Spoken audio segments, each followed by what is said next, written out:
Bonjour Thierry. Bonjour Daniel.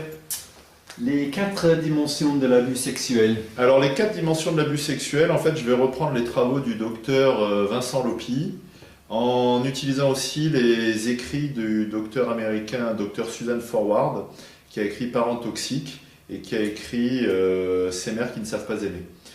Docteur Susan Forward, qui est une référence mondiale aux États-Unis, c'est une personne très très connue.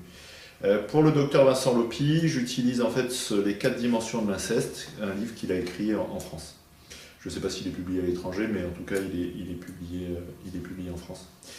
Donc les 4 dimensions de l'abus sexuel, la première dimension c'est l'abus sexuel.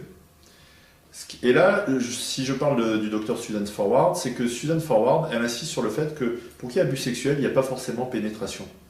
C'est-à-dire qu'il ne faut pas qu'il y ait forcément pénétration pour qu'il y ait abus, adultère, comme dirait Bill Clinton avec l'histoire du cigare. Je ne sais pas si vous vous souvenez de Monica Lewinsky, mais il n'y avait pas eu pénétration, vous voyez, avec Bill Clinton. Et donc en fait, il n'y a pas forcément abus. Quand vous regardez, il n'y a pas forcément pénétration. Quand vous regardez les études en fait sur l'abus sexuel, vous allez vous apercevoir en fait que souvent ce sont dans les 2 tiers des cas, ce sont des attouchements. Ce qu'on appelle des attouchements sexuels. Souvent, ce sont des comportements où la personne est dans quelque chose de compulsif, qui est immature, qui est complètement infantile. Et donc, en fait, ce sont des bugs qui sont de l'ordre du comportement et qui sont plus des pulsions où la personne fait n'importe quoi. Moi, j'ai travaillé avec des gens qui avaient malheureusement commis ce genre de choses. Et en fait, ils vous disent qu'ils sont dans un état second, quoi. C'est-à-dire qu'en fait, ils sont en souffrance et ils sont pris d'une pulsion qui est liée à un manque, en fait, et qui va les amener à un abus de pouvoir. Donc il faut vraiment comprendre que cet abus sexuel, c'est pas forcément de la sexualité adulte, ça c'est la première chose. Deuxièmement, c'est lié à un manque affectif, une misère affective, une misère psychologique. Et troisièmement, ça va être un acte violent, criminel, qui va être un abus de pouvoir, c'est-à-dire c'est un passage à l'acte avec une prise de pouvoir, quelque chose en force sur l'autre.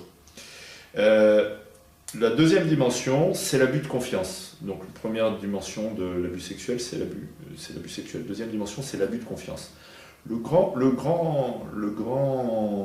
point, ou la grande douleur, la grande peine que ça fait, en fait, l'abus sexuel, c'est la confiance que ça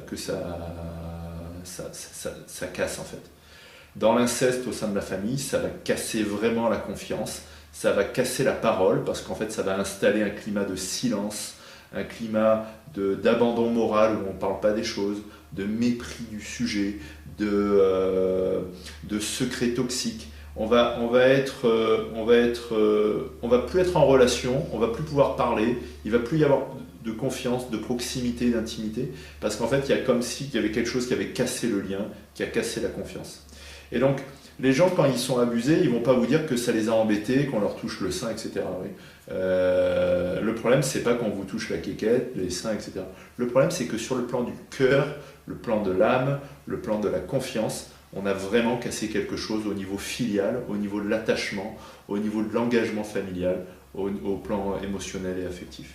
La troisième dimension, c'est l'abus narcissique, c'est-à-dire que l'abus sexuel, c'est vraiment quelque chose de compulsif, égocentrique, où l'autre, en fait, est dans une avidité affective et une pulsion émotionnelle tordue, dysfonctionnelle, et l'autre, en fait, il va se remplir parce qu'il est vide, quoi. Et donc, en fait, c'est vraiment un truc qui est... l'autre est un malade qui va...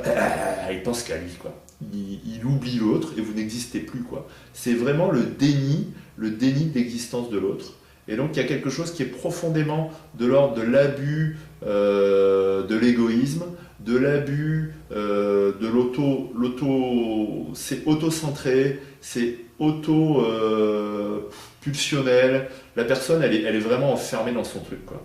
Donc c'est vraiment un truc fermé et toxique.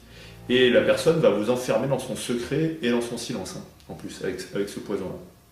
Et puis la quatrième dimension, c'est l'abus de pouvoir, dont j'ai parlé tout à l'heure. C'est-à-dire qu'en fait, La personne va profiter du fait qu'elle est adulte par rapport à un enfant. La personne va profiter du fait qu'elle est un parent par rapport à quelqu'un de la famille. Ça peut être un grand cousin, ça peut être un oncle, ça peut être une tante, etc. Puisque en fait, il faut savoir aussi que les femmes abusent sexuellement. On n'en parle pas beaucoup, mais c'est très fréquent. Quoi, très fréquent? C'est beaucoup plus fréquent qu'on ne le croit. Si ma mémoire est bonne, ça représente 4% des incarcérations en prison chez les femmes. Mais en fait, c'est un sujet qui n'est pas traité juridiquement, parce qu'en fait, les gens n'imaginent pas que ça existe en fait. Mais ça va se développer malheureusement.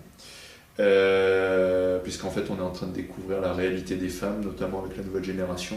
On voit bien qu'avec les réseaux sociaux, tout ça, on voit bien que l'image tombe de la Sainte Vierge, je vais dire ça comme ça. Et donc là, pour revenir à l'abus de pouvoir. L'abus de pouvoir, il est vraiment dans quelque chose qui est de l'ordre de l'assujettissement, de la domination, on met l'autre à son service et on ne pense qu'à soi. Voilà. En arrivant à la trahison de sa personne, et puis en ne respectant pas son intégrité et ses limites, et d'où le fait qu'il est important que pour la personne s'en sorte, elle puisse savoir dire non et puisse s'indigner et enfin reprendre la parole pour remettre les choses à leur place en termes de justice et de honte et de criminalité et de peur. Voilà Daniel. Merci Thierry.